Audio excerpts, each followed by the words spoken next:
Изборниот колегиум и официјално го потврди Доналд Трамп за председател на САД и покрај обидите во последен момент да му се одземе Белата куќа.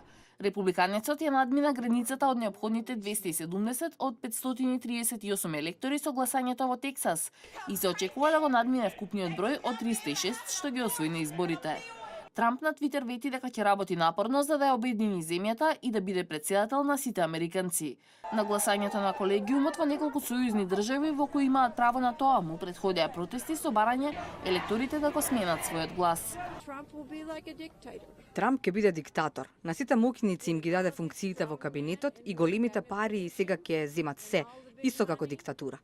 А има и златна палата на Флорида, практично иста како таа на Садам Хусейн.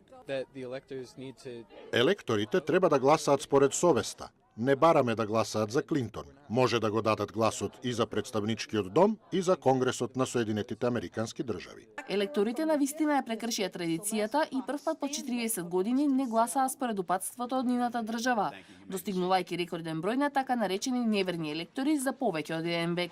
Интересно е тоа што 20 од електорите во традиционално републиканскиот Тексас гласаа против Трамп, но имаше и 4 демократски електори кои не гласаа за Клинтон, туку за некој друг.